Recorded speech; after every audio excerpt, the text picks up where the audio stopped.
नमस्कार, good morning. स्वागत है आपका मगरा न्यूज पर। आज की ताजा खबरों के इस अपडेट में बात करेंगे देश भर की तमाम बड़ी और काम की खबरों के साथ ही सरकार की ओर से आज लिए गए कुछ महत्वपूर्ण फैसलों और जारी किए गए कुछ नए नियमों की।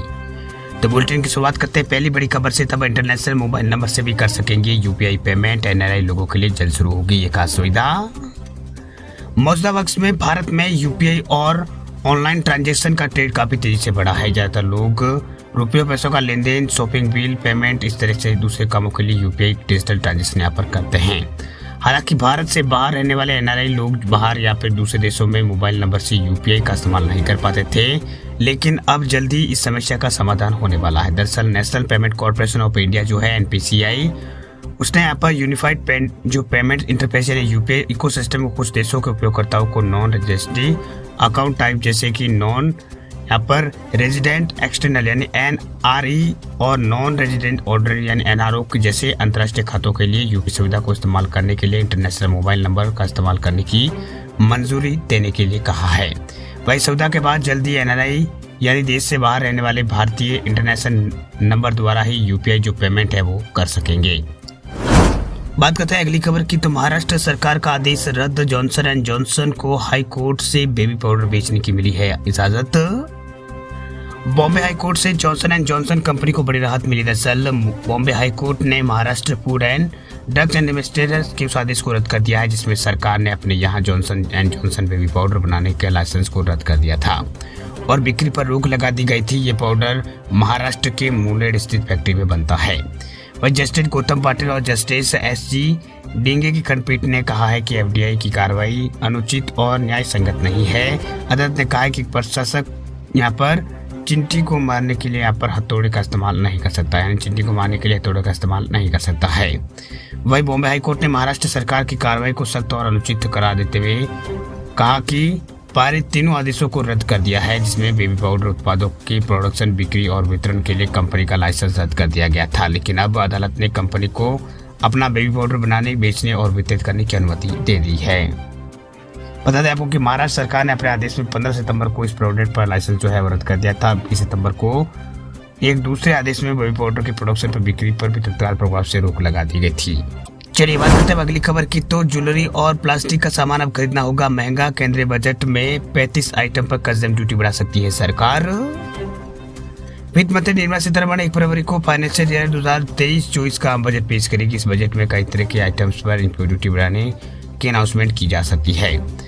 वही इकोनॉमिक्स टाइम्स की एक रिपोर्ट के मुताबिक आत्मनिर्भर भारत बनाने के अपने प्रयासों को बढ़ावा देने के लिए मोदी सरकार केंद्रीय बजट 2023 में लगभग 35 आइटम्स पर कस्टम ड्यूटी बढ़ाने का विचार कर रही है। वही सरकार जिन कुछ प्रोडक्ट पर कस्टम ड्यूटी बढ़ा सकती है उनमें प्राइवेट जेट्स और इसके अलावा हेलीकॉप्टर्स, हाई एंड इलेक्ट्रॉनिक्स और इसके अलावा प्लास्टिक गुड्स और ज्वेलरी, हाई ग्लास पेपर और विटामिन इसमें शामिल है।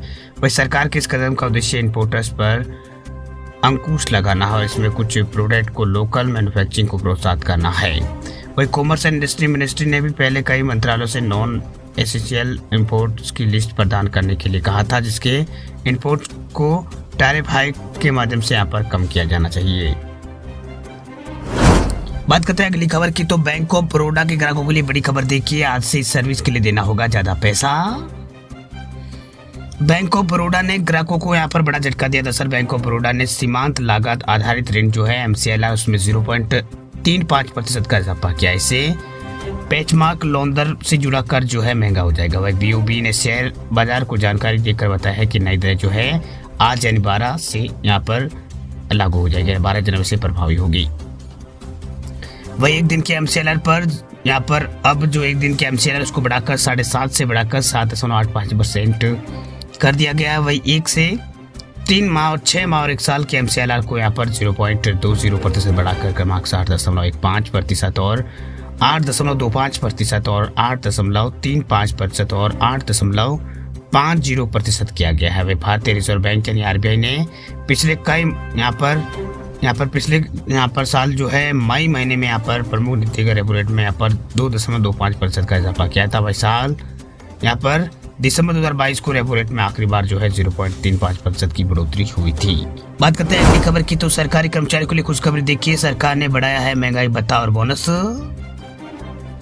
नए साल शुरू होने के साथ ही तमिलनाडु के सरकारी जो कर्मचारी उनके साथ मंदिर के अस्थायी कर्मचारियों को भी मौज आ गई। दरअसल पिछले दिनों राज्य सरकार ने सूबे में काम करने वाले सरकारी कर्मचारियों के महंगे भत्ते में इजाफा किया था। उसके बाद मंदिर कर्मचारियों का डीए बढ़ाने का ऐलान किया है। तमिलनाडु के मुख्यमंत्री एम.के. स्टालिन ने हिंदू धार्मिक धर्मांत बंदोबस्ती विभाग के अंतर्गत मंदिरों के स्थायी कर्मचारियों को महंगाई भत्ते यानी डीए में 4% बढ़ोतरी का ऐलान जो है मंदिर के यहाँ पर पुजारियों के लिए किया है।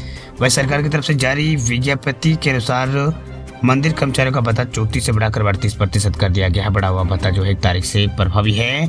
वही मंदिर कर्मचारियों की बढ़ी हुई सैलरी फरवरी में आने की उम्मीद है। वह सरकार की तरफ से इस फैसले से करीब यहाँ पर 10,000 स्थायी कर्मियों को फायदा मिलेगा। इससे सरकार को सालाना यहाँ पर 7 करोड़ रुपए का बोझ वहन करना पड़ेगा। बात करते हैं अगली खबर की, तो कोरोना को लेकर बड़ी खबर देखिए। दुनिया में कोरोना की चल रही है चौथी लहर। स्वास्थ्य मंत्री ने बताया भारत की स्थिति है मजबूत। चीन, अमेरिका सहित दुनिया के कई देशों में कोरोना महामारी की नई लहर कदम रख चुकी है। ऐसे में कोविड-19 वायरस को लेकर भारत भी सतर्कता बढ़ा रहा है।